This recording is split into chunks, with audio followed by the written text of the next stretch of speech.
جو نوکریوں کی ان کے پاس روزگار کا کوئی موقع ان کو میسر نہیں آ رہا، اپنا روزگار وہ نہیں کر سکتے، کوئی کاروبار نہیں کر سکتے پیسوں کی وجہ سے، ظاہری بات ان کے پاس وہ نہیں ہے چیزیں جو ہونی چاہیے، وہ مواقع نہیں ہے، یا وہ ان کے پاس سہولتیں نہیں ہے، سرمایہ نہیں ہے، جس کی سرمایہ ہوگا تو بزنس اپنا ہوگا، اور بے روزگاری کی شرح بڑھتی چلی جا رہی ہے۔ یہ حالات ہیں، یہ حقیقت ہے، اور اس سے یعنی کہ سب جس کو وائٹ کالر یا سفید پوش ہم طبقہ جو کہتے ہیں وہ تو آلریڈی پس چکا ہے، وہ ناراض ہے، وہ پریشان ہے، وہ پریشانی میں ہے اس وقت۔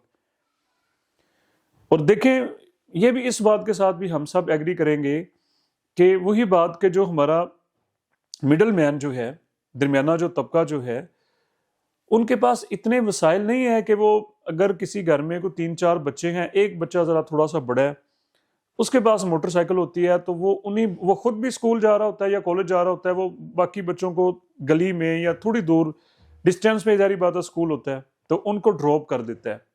وہ ہماری بہت ساری فیملیز اکثریت ایسی ہے کہ وہ رکشہ، اسپیشل رکشہ افورڈ نہیں کر سکتے کہ بچوں کو وہ اسکول لے کر بھی جائے اور وہاں سے لے کر بھی آئے۔ وہ اسی موٹر سائیکل کے اوپر بچہ خود کالج جا رہا ہوتا ہے اور باقی بچوں کو ان کی اسکول میں وہ ان کو ڈراپ کر رہا ہوتا ہے۔ یہ مجبوری ہے، اس مجبوری کو ہمیں سمجھنا ہوگا۔ یہ وہ افراد ہیں، یہ پاکستان کی آبادی کا ایک بڑا حصہ ہے جو دیہاتوں میں ہیں یا شہروں میں ہیں، بڑے شہروں میں بھی، حتیٰ کہ آپ لاہور کی مثال لگا لیں گے، چونکہ عمر صدوقانے سے ہم سٹارٹ ہو جائیں اور چلتے چلے جائیں، سروے کر لیں۔ یہ وہ لوگ ہیں جو خوددار بھی ہیں، یہ محنت کش بھی ہیں، یہ محنت بھی کرتے ہیں، یہ کسی وجہ سے پریشان ہیں، ان کے پاس روزگار نہیں ہے، یہ کر رہے ہیں، وہ آمدن اتنی نہیں ہے، کرائسس کا شکار ہے کاروبار ہمارے۔ آپ دکانداروں سے جا کے بات کر کے پوچھ لیں، ان سے پوچھ لیں کہ ان کی بہت سارے مطلب کہ دکانوں کی جو صورتحال ہے اس وقت، جو مارکیٹ کی صورتحال جو ہے آمدن کے حوالے سے، وہ پریشان ہیں۔ آمدن کم ہے، اخراجات زیادہ ہیں، کرائے کی دکانوں میں جو لوگ بیٹھے ہیں ان کے الیکٹریسٹی کے بلوں کی وجہ سے وہ پریشان ہیں، وہ اتنی ان کو آمدن نہیں ہو پا رہی۔ تو یہ وہ لوگ ہیں کہ جو پاکستانی ہیں، جو پاکستان کا سرمایہ ہیں، جو محب وطن ہیں، اور یہ خصوصی توجہ کے مستحق ہیں۔ ان کو اسپیشل ٹریٹ ہمیں کرنا ہوگا، ان کی طرف خصوصی طور پہ ہمیں توجہ دینی ہوگی۔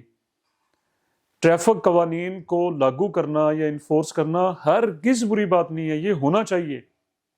جس طرح سے روڈ ایکسیڈنٹس ہو رہے ہیں، جانیں ضائع ہوتی ہیں، اور یہ ون ویلنگ کا جو ایشو ہے، آپ ریشو نکال کے دیکھ لیں کہ یہ بالکل موقف ٹھیک ہے گورنمنٹ کا، اس کو ہمیں سپورٹ کرنا چاہیے، اس میں بہتری آنی چاہیے، اس کے اوپر سختی ہونی چاہیے۔ لوگوں کے پاس لائسنس نہیں ہے، بڑی 1-5 موٹر سائیکلیں لے کے بچے چلے جاتے ہیں، وہ بڑے بڑے سڑکوں کے اشاروں کے اوپر وہ ون ویلنگ جب کرتے ہیں تو اس کے نتیجے میں حادثات ہوتے ہیں۔ رکشہ والے جو ہیں ان کی وہ بھی ٹرینڈ نہیں ہے، یہ بھی حقیقت ہے، مطلب کیوں وہ بھی حادثات کا باعث بنتے ہیں۔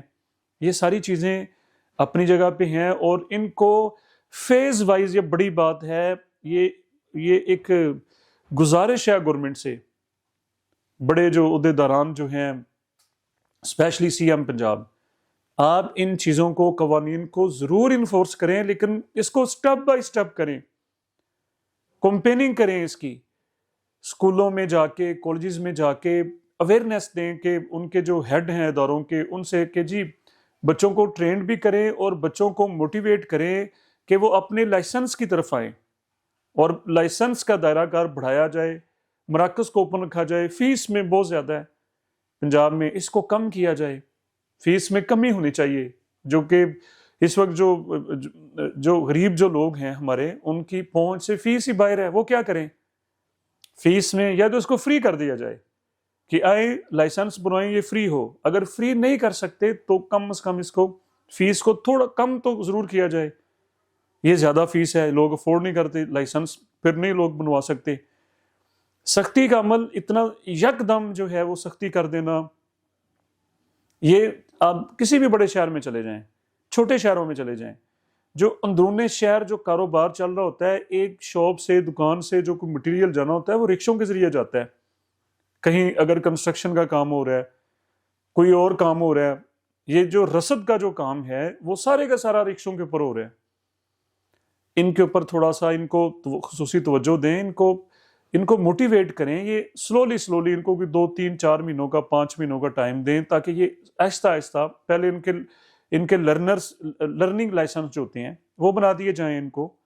اس کے بعد پھر یہ سلو ان کو آگاہ کیا جائے. ان کی کوئی اسپیشل جو یہ ہمارا ایک بہت بڑا محنت کشوں کا طبقہ جو ہے وہ جو رکشہ چلاتے ہیں یا بڑی گاڑیاں چلاتے ہیں، ان کی کوئی کمپنیوں کے ساتھ اونرز کے ساتھ مل کے ان کی کوئی تربیت کا خصوصی اہتمام کیا جائے. ان کو اویئرنیس ہی نہیں ہے، وہ پڑھے لکھے نہیں ہیں.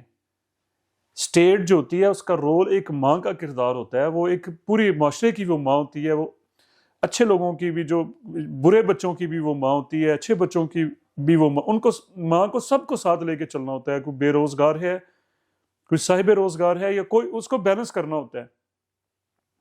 جو پہلے ہی دکھے ہوئے لوگ ہیں، پہلے ہی جو محروم طبقہ ہے، پہلے ہی جو ڈپریسڈ جو لوگ ہیں، ان کو اور سختی ان کے اوپر کرنا یہ ہرگز اچھی بات نہیں ہے. رولز کے ہم ساتھ ہیں، تمام جو پڑھا لکھا طبقہ ہے، صافی، سب ہم اس کے ساتھ ہیں، یہ اچھی بات ہے. لیکن اس کو سٹیپ بائی سٹیپ کریں، اس کو مراحل میں بانٹتے ہیں کہ جی پہلے مرحلے میں ہم نے اویئرنیس دینی.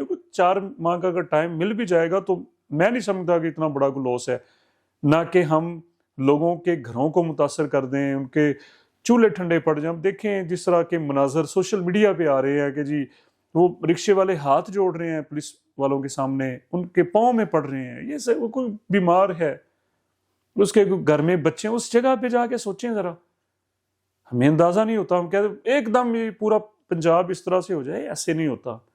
اس کے اوپر نظر ثانی کریں، اس کو ریویو کریں، ضرور امپلیمنٹ کریں، لیکن اس میں ٹائم ہونا. ہاں جو کمرشل جو گاڑیاں ہیں ان کے اوپر چلیں، وہ معاملہ ان کا اور ہے، جو بڑی جو وہیکلز ہیں. لیکن جو ذاتی جو ہیں ان کے لیے، اور بچوں کے لیے خاص طور پہ جو اسٹوڈنٹس ہیں ان کے لیے، تو ان کو اویئرنیس اسکول، ان کے کالجز میں جائیں، یونیورسٹیز میں جا کے کیمپ لگائے پولیس، ان کو موٹیویٹ کریں، نہ کہ ان کو ناراض کر بیٹھیں. اگر نوجوان، ہمارے بچے ہمارے اسٹیٹ کے ساتھ، ہمارے ساتھ، بڑوں کے ساتھ ناراض ہو کے بیٹھ جائیں گے تو ذرا دل سے بتائیں کہ کیا یہ ہمارے لیے کوئی اچھی بات ہے. مجھے اپنی دعاؤں میں یاد رکھیں. شکریہ.